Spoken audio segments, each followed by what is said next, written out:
Saya mau cerita. Ada dua orang sahabat yang tinggal di desa kecil di Italia. Sebut saja nama mereka adalah Pablo dan Bruno. Mereka adalah anak muda yang memiliki impian yang tinggi. Mereka sering berkhayal bagaimana kalau suatu hari nanti mereka akan menjadi orang terkaya di desanya. Keduanya merupakan orang yang sangat ambisius. Yang mereka perlukan adalah sebuah kesempatan. Pada suatu hari, kesempatan itu pun datang. Kepala desa memutuskan untuk mempekerjakan kedua anak muda ini untuk membawa air dari sungai ke sebuah penampungan air di tengah desa. Keduanya masing-masing membawa kedua buah ember dan segera menuju ke sungai. Menjelang sore, keduanya telah mengisi penampungan air sampai penuh. Kepala desa menggaji mereka masing-masing sesuai jumlah ember air yang mereka bawa. Wow, Pablo dan Bruno senang sekali. Ini berarti impian mereka akan segera terkabul. Mereka sulit percaya jika mereka bisa mendapatkan rezeki sebanyak ini. Mereka bekerja lebih keras lagi setiap hari agar bisa mengangkut air lebih banyak. Namun Pablo mulai merasakan ketidaknyamanan. Ia tidak yakin pekerjaan ini bakal membuat impiannya terwujud. Punggungnya nyeri dan kedua tangannya lecet-lecet. Kian hari kian takut saat harus pergi bekerja. Ia pun mulai berpikir keras mencari akal bagaimana caranya membawa air dari sungai ke desanya. Aha, Pablo mendapatkan ide. Bruno, saya punya rencana daripada kita mondar-mandir bawa-bawa ember setiap hari. Kenapa kita nggak sekalian aja buat sebuah saluran pipa dari sungai ke desa kita? Saluran pipa? Ide dari mana itu? Seru Bruno. Kita udah punya kerjaan yang bagus, Pablo. Saya bisa bawa 100 ember sehari. Saya akan jadi orang kaya. Tiap minggu saya bisa beli pakaian baru. Pada akhir bulan saya bisa beli seekor sapi. Dan pada akhir tahun saya bisa bangun sebuah gubuk baru. Gak ada kerjaan sebagus ini di desa ini. Setiap minggu kita bisa liburan. Setiap akhir tahun kita berhak cuti selama 2 minggu dengan gaji utuh. Kita akan punya hidup yang layak. Jadi buang jauh-jauh lah pikiran membuat saluran pipa. Tapi Pablo tidak putus asa. Ia akhirnya memutuskan untuk bekerja paruh waktu. Ia tetap bekerja mengangkut ember-ember air separuh waktunya serta di akhir pekan. Ia luangkan waktu untuk bangun saluran pipanya. Hal itu tidaklah mudah. Penghasilannya otomatis menurun dan dibutuhkan waktu 1 hingga 2 tahun sebelum saluran pipanya bisa menghasilkan sesuatu yang berarti. Bruno dan orang-orang desa mulai mengejek Pablo. Ia menyebutnya Pablo si manusia saluran pipa. Bruno yang berpenghasilan 2 kali lipat dari Pablo terus memamerkan barang-barang baru hasil ia beli. Sapi, keledai, pakaian, sepatu baru, gubuk baru tingkat 2. Bruno bisa makan mewah di kedai. Orang-orang di desa menyebutnya Tuan Bruno. Sementara Bruno berbaring di sore hari di akhir pekan, Pablo terus saja menggali saluran pipanya. Pada bulan-bulan pertama, Pablo memang tidak bisa menunjukkan hasil dari usahanya. Pekerjaannya memang sangat berat, bahkan lebih berat daripada pekerjaan Bruno, karena Pablo juga harus bekerja pada malam hari. Demikian pula di akhir minggu. Tapi Pablo selalu mengingatkan pada diri sendiri, impiannya dibangun berdasarkan perjuangan yang ia lakukan hari ini. Dari hari ke hari ia terus menggali inci demi inci.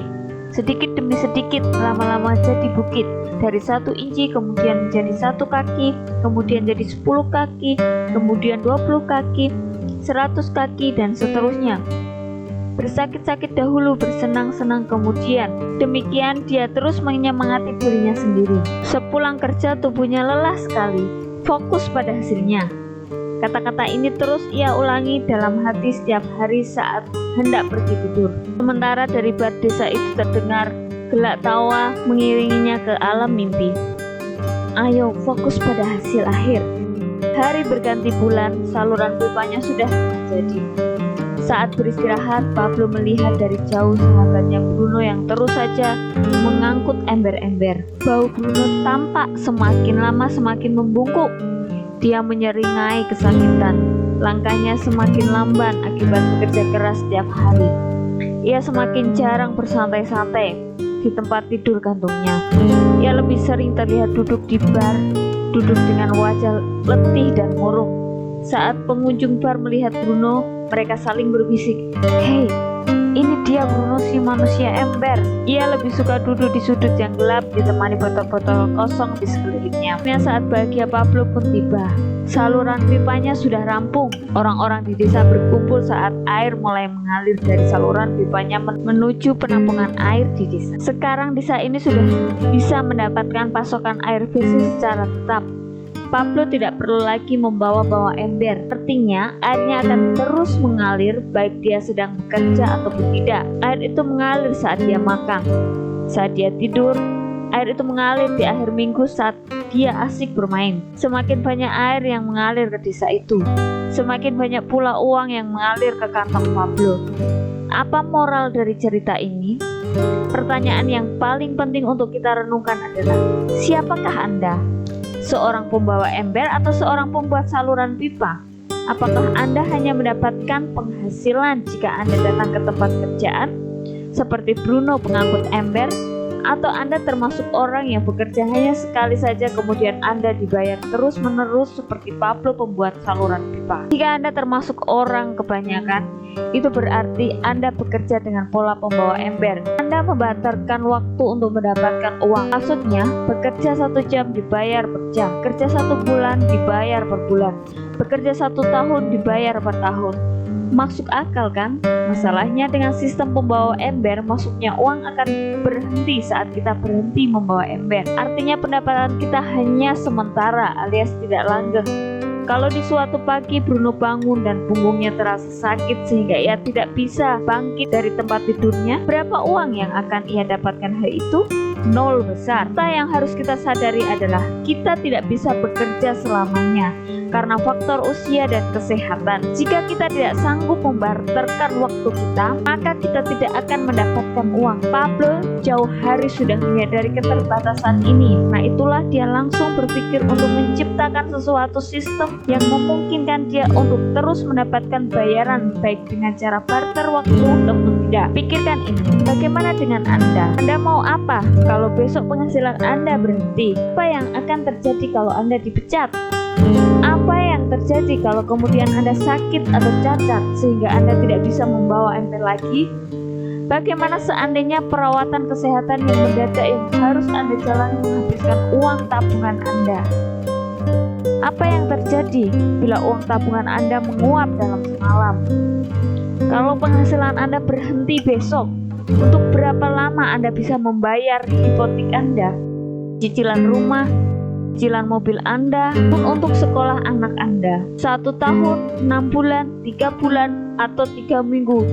Jelas, apakah Anda bekerja sebagai penyapu jalan, bekerja di kantor, punya jabatan tinggi, atau memiliki toko? Orang profesional di bidang tertentu tetap saja Anda membarterkan antara satu satuan waktu dengan satuan uang. Apakah dengan cara demikian Anda akan aman? Satu-satunya jalan untuk menciptakan keamanan yang sesungguhnya adalah seperti yang dilakukan oleh Pablo, membangun saluran pipa saat Anda masih bekerja sebagai pembawa ember. Dengan membangun sebuah saluran pipa, Anda cukup mengerjakan pekerjaan sekali saja, tapi Anda akan dibayar terus-menerus. Saluran pipa ini akan memberi Anda penghasilan walaupun Anda sedang tidur ataupun Anda sedang bermain. Penghasilan ini juga akan terus Anda peroleh kalau Anda pensiun pada saat Anda sedang sakit ataupun cacat, sehingga Anda tidak bisa bekerja, dan juga dalam situasi darurat. Inilah yang disebut sebagai penghasilan pasif.